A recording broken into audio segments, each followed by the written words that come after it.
গম বেচতো, কি বেচতো? তার গম কিনে মক্কার লোকেরা রুটি খাইতো। সে ঘোষণা দিল, আজকে থেকে মক্কাবাসীদের জন্য সব গম আমি হারাম করে দিলাম। মক্কাবাসী এখন না খেয়ে মরে। সুবহানাল্লাহ পড়বেন না?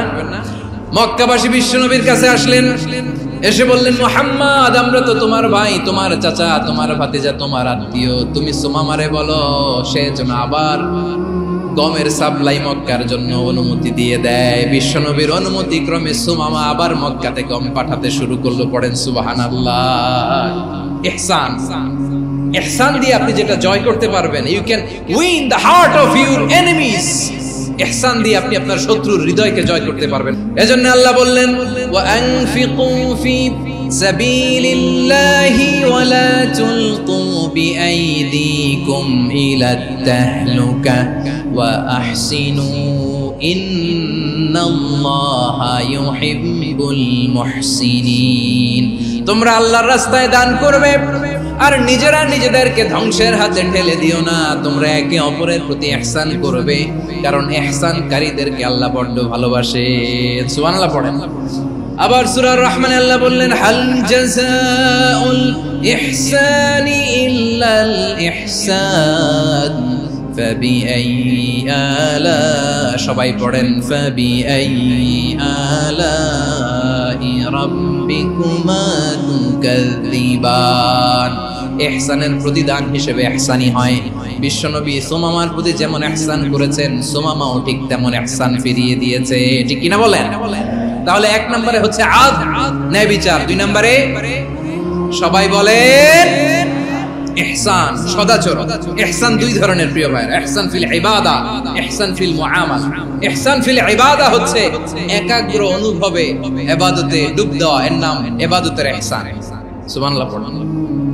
বিশ্বনবী বলেন, ইহসান মানে কি জানো নাকি? হাদিসে জিবরিলে সাইয়েদনা জিবরিল আলাইহিস সালাম বিশ্বনবীকে বললেন, আখবিরনি আনিল ইহসান। নবী আমাদেরকে বলেন ইহসান মানে কি? বিশ্বনবী বললেন, আনতা আবুদাল্লাহা কাআন্নাকা তারাহু ফাইন লাম তাকুন তারাহু ফাইন্নাহু ইয়ারাক। ইহসান মানে হলো এমন ভাবে তুমি আল্লাহর সামনে নিজেকে উজাড় করে ইবাদত করবে, তুমি ভাববে তুমি আল্লাহকে দেখতে পাচ্ছ। আর এটা যদি ভাবা তোমার জন্য কঠিন হয়ে যায়, অন্তত এতটুকু তুমি ভাববা যে আল্লাহ তোমাকে দেখতে পাচ্ছেন। ঠিক কিনা বলেন? ও আমার বীর চট্টলার ভাইয়েরা, কেউ যেটা দেখে না সেটা দেখে কে? এই বিশ্বাস হৃদয়ের মধ্যে আছে? নামাজে যখন দাঁড়ান এই ফিলিংসটা আনা যাবে? এসা পর্যন্ত যে আমরা হায়াত পাবো কোনো গ্যারান্টি আছে? সবাই আওয়াজ করে বলেন, গ্যারান্টি আছে? গ্যারান্টি নাই। এজন্য বিষ্ণু ইসলাম বলেছে, এমন ভাবে নামাজে দাঁড়াও, ইবাদত করো, মনে করো হতে পারে এটাই আমার জীবনের শেষ নামাজ।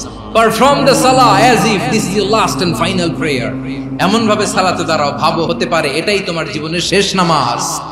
এমন ভাবে নামাজে দাঁড়াও, ভাবো এটাই শেষ নামাজ। তাহলে নামাজে একাগ্রতা বাড়ায় দিবে কে? ফলে ইবাদতের ইহসান আমাদের অর্জিত হবে।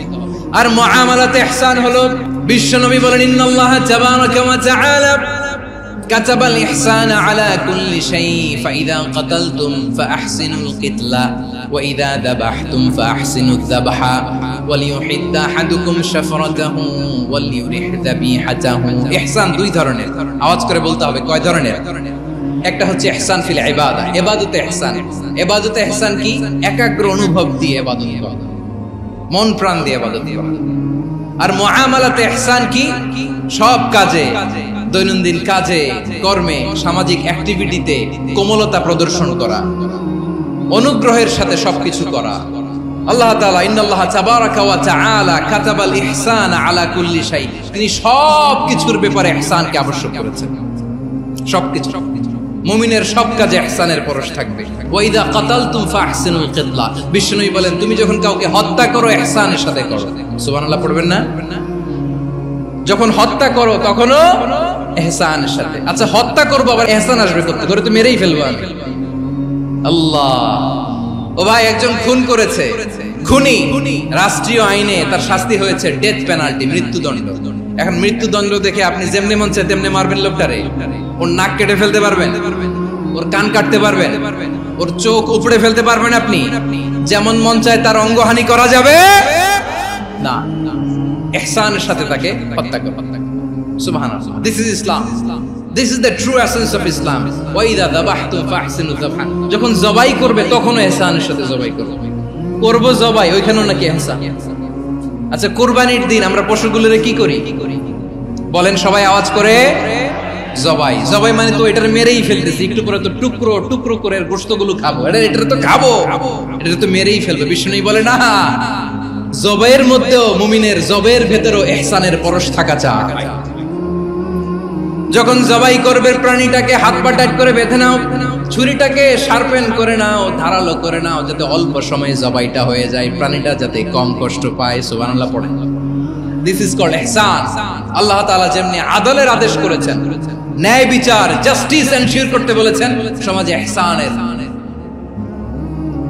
ব্যবহার, ইহসানের অনুশীলন তিনি করতে বলেছেন। এজন্য মুমিনের প্রতিটি কাজে, আমার চট্টগ্রামের ভাইরা আমার দিকে তাকান, খেয়াল করে শুনুন, মুমিন জীবনের প্রতিটি কাজে ইহসানের পরশ থাকা চাই।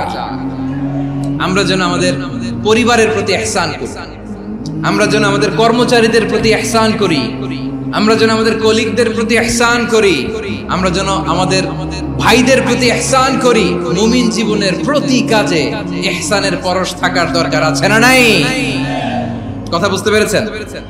তাহলে আল্লাহ তাআলার তিনটা আদেশ ছিল, কয়টা গেল? প্রথমে কি ছিল? আদল। 2 নম্বরে, 3 নম্বরে রব্বুল আলামিন বললেন ওয়া ইতাইদিল কুরবা, নিকটাত্মীয়দেরকে দান করো। নিকট আত্মীয়দেরকে দাও, যারা তোমাদের ব্লাড কানেকশনের আত্মীয় তাদেরকে তোমরা দাও। এখানে জেনারেলি বললেন দাও, কি দিব সেটা তিনি এখানে বলেন নাই, সেটা তিনি সূরাতুল ইসরার মধ্যে বলেছেন। আল্লাহ বলেন ওয়া আতিযাল কুরবা হাক্কাহ, নিকট আত্মীয়দেরকে তাদের অধিকার, তাদের প্রাপ্য তোমরা বুঝিয়ে দাও। দেখেন, একটা শান্তির সমাজ, একটা সমৃদ্ধ সমাজ, একটা মানবিক সমাজ গঠনের জন্য আল্লাহ তাআলা বেশি না মাত্র 3টা অর্ডার, 3টা ভার্ডিক্ট তিনি জারি করেছেন। 1 নাম্বার সুশাসন, ন্যায় বিচার। 2 নাম্বার ইহসান। 3 নাম্বার নিকটাত্মীয়, যারা কাছে, তোমার ভেরি ক্লোজ রিলেশনশিপে আছে, তাদেরকে দাও। দাও, দিলে বাড়িয়ে দেয় কে? অনেকে দিতে চায় না, কৃপণতা করে। দিলে বাড়ায় দেয় কে? ও মিয়া, মদিনার মধ্যে সবচাইতে গরিব সাহাবী ছিল বেলাল রাদিয়াল্লাহু তাআলা আনহু। ওনার এন্টায়ার অ্যাসেট, সম্পদের পরিমাণ কতদূর জানেন? একটা লুঙ্গি। বেলাল রাদিয়াল্লাহু তাআলা আনহু, ওনার টোটাল ওয়েলথের এস্টিমেশন হচ্ছে মাত্র একটা লুঙ্গি।